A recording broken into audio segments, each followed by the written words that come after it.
Hi there and welcome to my first draft. Let's get straight into this. In goal, I've got Petrovic, which is basically a Chelsea goalkeeper placeholder, because if he doesn't start and Sanchez does, I will move to him. I will use pre-season to see who the manager favours, because they're both 4.5 million and I don't want to spend too much money in my goalkeeper. Now, we saw last season Chelsea weren't the best defensively, but Poch started to get some rhythm at the end of the season. They looked a bit more solid, so naturally Chelsea sacked him. Typical, huh?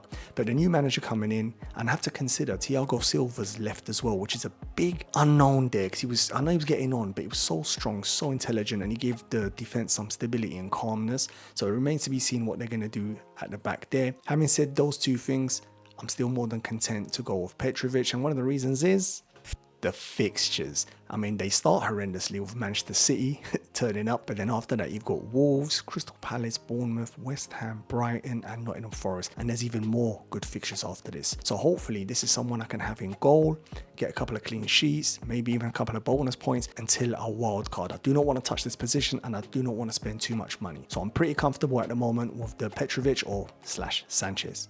Let's have a look at the defense. Let's start with Muniz. Now, last season he had an excellent finish to it. Looks very, very dangerous. Got 3 assists in those last couple of games. I was there watching him live actually when they tore apart West Ham in that thriller, and he was very unfortunate not to get a couple of returns. He did get an assist, but he could have got even more. Now he's playing in that 3-4-3 formation, which is on the right hand side, which basically makes him an attacking winger. And if they get a couple of clean sheets, and if Crystal Palace, more importantly, can continue how they finished off, we're in for a treat here. He really could pay us back big time on that 5 million.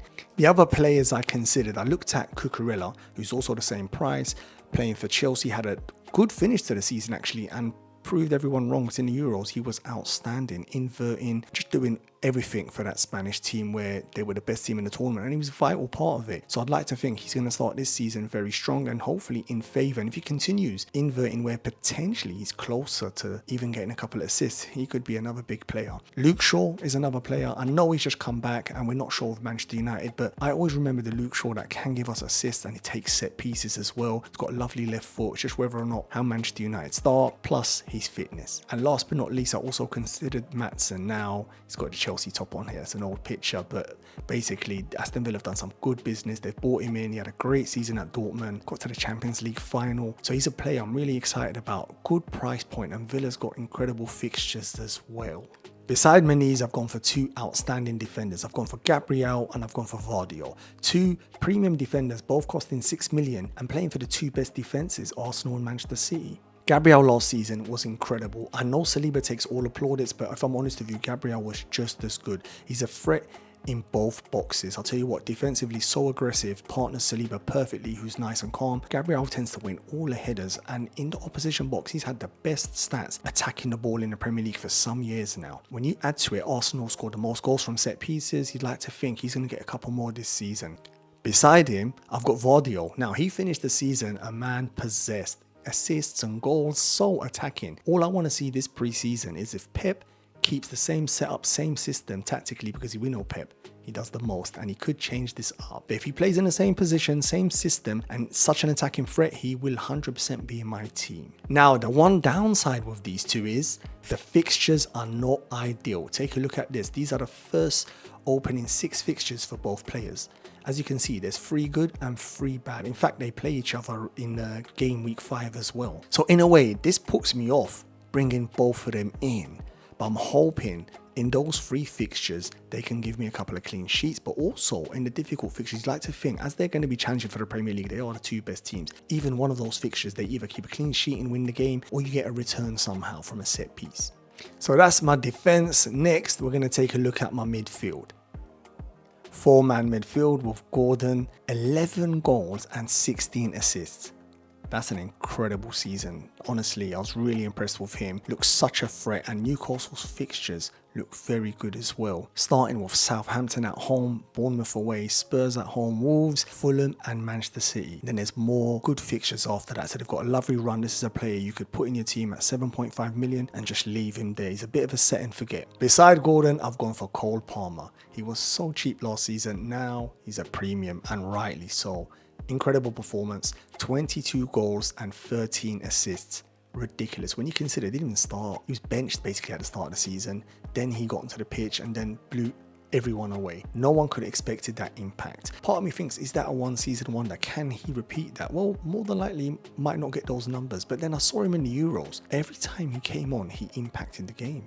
And when he's closely priced to Saka, I look at it and think, especially with Arsenal's fixtures and Chelsea's fixtures, I think who's going to get more points?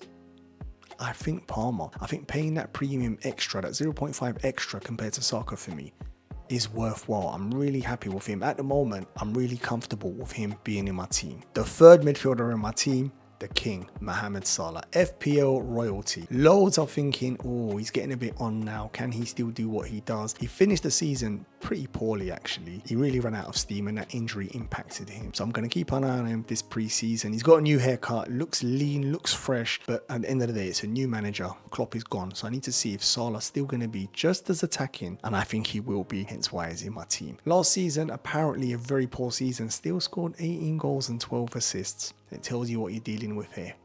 Making up my midfield is Morgan Gibbs-White. Now, I looked around, I was trying to find someone at this price point, 6.5 million, and he fits the bill perfectly. Takes penalties, set piece taker, the talisman of this team. His minutes were unreal. He played over 3,000 minutes last season, so there's no problems there. And more importantly, when you have a look at Nottingham Forest's fixtures, I mean, they start off with Bournemouth at home, Southampton away, then they got Wolves at home, Liverpool the tricky fixture there, then they got Brighton and Fulham, and then there's more good fixtures after this. So it's a beautiful start to the season. He's another player I'm looking at like Gordon, where hopefully I can set and forget until a wild card, and I'm really happy with this pick here. Last season, he really impressed me. Let's have a look at this attack, starting with Isak. I mean, last season, he returned 21 goals, 4 assists in just 2,200 minutes.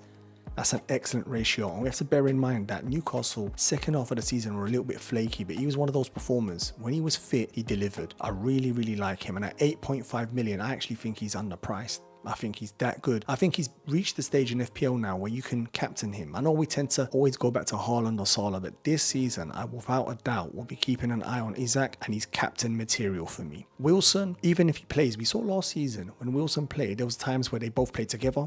Isak played behind him, a bit more withdrawn role, so he can dribble into the back four, which is pretty smart by Eddie Howe because his dribbling is so good. Like, people don't expect that from Isak. They see him, he's quite tall, but his footwork is unreal. He's like a Zlatan. You don't expect it with a body type. They're so tall, you think they're maybe target men. Nah, they will ghost past you and get into the box and get those shots off. So I don't think Wilson is a threat to him minutes wise. I don't think we'll be seeing Isak on the left no more, especially with the way Gordon broke out. I spoke a lot about Gordon earlier on. His season was too good. I think he's become one of the big hitters in this team. It's Gordon, Isak, Bruno Guimaraes, probably say Pope and Trippier, which the Rubens are saying he might be leaving. But these are big players in this team. They're big characters. I think he's become one of them instantaneously. He might even be on penalties if Wilson's not on the pitch. So there's a lot of positives here with Isak, and for me, I'm more than comfortable. He's quite highly owned, so this is not telling you anything new. I think you've most probably got him in your draft, and I'll be surprised if you don't. A lot of drafts I've seen online have Isak. Beside Isak, I've gone for João Pedro. With prices going up all over the place, I need a couple of bargains. And this one seems to be a beautiful one. 5.5 million for a penalty taker for a decent team. I know Brighton are under new management, but as long as Pedro keeps his place and gets the minutes, I will be there. He will be staying in my team. I mean, last season he returned 9 goals and 3 assists, which is pretty good in 2,000 minutes. And considering Brighton weren't great the second half of the season, they really lost their way as well. And taking up the last striker spot in my 3-4-3 formation is Ollie Watkins. Now, what do we need to say about him? Everyone had him in their team last season, and how could you go without him? He was incredible. He scored 19 goals and 18 assists. That's really the standout statistic. The goals 19, fair play, but the assists matching it. Normally, you only see players like Salah or Henry that were getting them goals and that level of assists. So it was a ridiculous return from Watkins. Now, Villa under Unai Emery had a great season, are in Champions League, and they're buying. They're shopping in the transfer market, because one of my big concerns with putting Ollie in my team was the Champions League.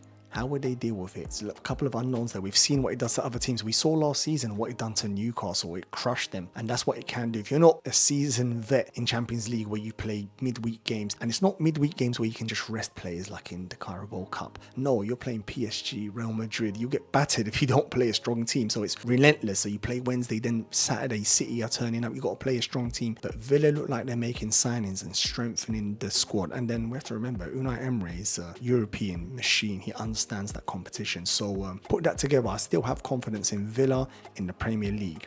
And another reason for me to spend that £9 million on Ollie Watkins is the fixtures. Now, the first two, I'll be honest, they're not ideal. West Ham and Arsenal. Yep. Not easy at all. But then after that, Leicester away, Everton, Wolves, Ipswich, Manchester United. You could argue I could start with someone else then bring him in, but I don't want to book transfers in. One thing I learned last season when I was doing too much planning and planning specific transfers, it never went like that. There was always an injury or a red card. Something always happens in FPL, which makes me laugh with the rolling over of the five transfers.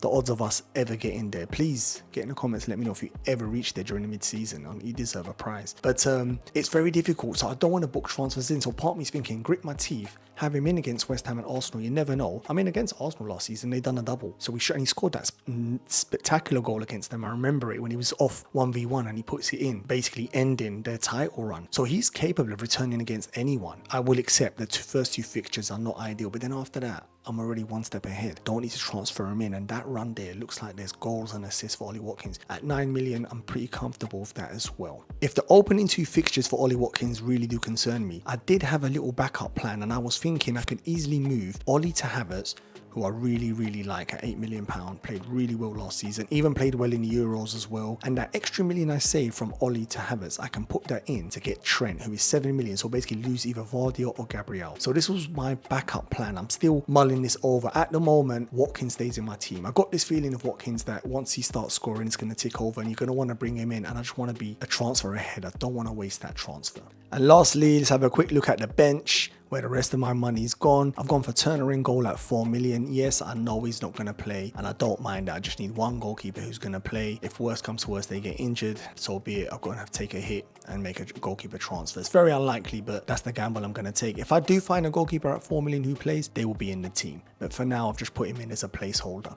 The second sub I've gone for is Nkunku. Now, this is another player who FPL might have made a bit too cheap. 6.5 million for a potential attacking player at Chelsea with those fixtures. Now, I've recently seen a statement from the new manager saying that Nkunku can play all over the attacking front line, which we know this. Anyone has watched him, whether it's at PSG or Leipzig, we know the potential he has. Unfortunately, last season, injury took away the majority of his minutes, but he did come back at the end of the season and showed some glimpses of what he's capable of. Now, the important part is we need him to be fit, and then also we need him to be starting. If he is, I can see his percentage of ownership is going to be really high. I'm not sure where he's going to play. I look at the Chelsea attack and I'm thinking more than likely on the left, because Modric hasn't been delivering. Yes, he cost a lot of money, and in fact, the last couple of games he gave the team good balance, albeit without hardly any output. In fact, when I was watching him live at Stamford Bridge a couple of times, a lot of the fans really booing and getting on his back, so it's a tricky situation for him. But I could see Nkunku because Jackson, a lot of people give him a hard time, but I'll tell you what, he done a great job. He led the line so well, runs the channels, he gives the team so much without the ball. I don't think Nkunku, for example, could ever do what Jackson does without the ball. And if the manager wants that,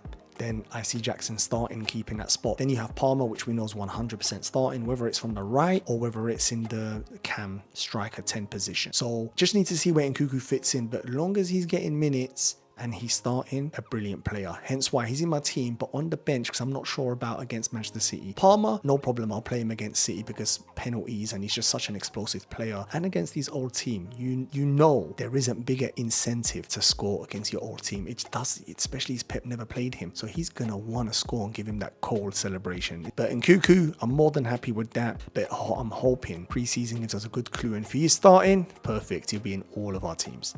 Now, the next sub is an enabler, and that's Barco. Now, it's a Brighton player. I didn't really know much about him. I've been reading and doing some research, mainly because with this team and how expensive it is, I need enablers. I need £4 million players, and you can see I've got 2 of them in my team, which is not ideal. It's one of the big weaknesses in this team here. He looks like he's going to play, especially with Stupinan injured now. It looks like Stupinan's out for 2 months, which means it'll be his spot. Hopefully, he impresses and potentially keeps it. We're not quite sure. Again, new manager, new thinking, new style of play. I really need to watch watch pre-season and keep an eye out. If he looks like he is going to start, no problem. I could rotate with him, especially when Gabriel or Vardy have those difficult fixtures. If I can bring him in, or my third sub, who is Harwood, if I could bring any of those two in, because realistically, they're two subs I don't want to use. It's one of the big weaknesses in this team. I'd love to have, say, a Konsa, but I need that 0.5 million. And when I look around in my team, I cannot get it. So it is the big problem I've got. As you can see, the captaincy's on Salah. I'm quite happy with that for the opening 6 fixtures. But if I do want to rotate, Palmer, I'm more than comfortable captaining him, especially if he starts the season like how he ended last season. And then I've got Watkins and Isak, who again, I said earlier on, I'm comfortable with captaining them. The glaring miss here is the goal scoring machine for Manchester City, Haaland. I've already played around with the team to think, how do I get there if worse comes to worse? Say he scores a hat-trick against Chelsea and a panic sets in instantaneously. Well, I can sell Palmer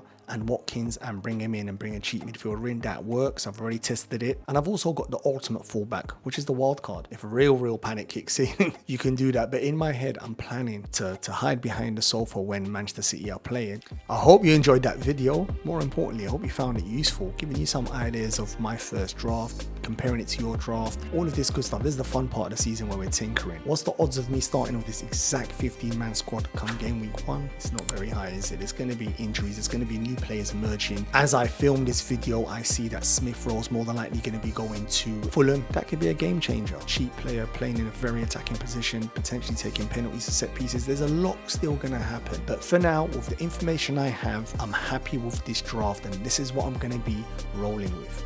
On that note, I'll see you on my next video. Bye bye.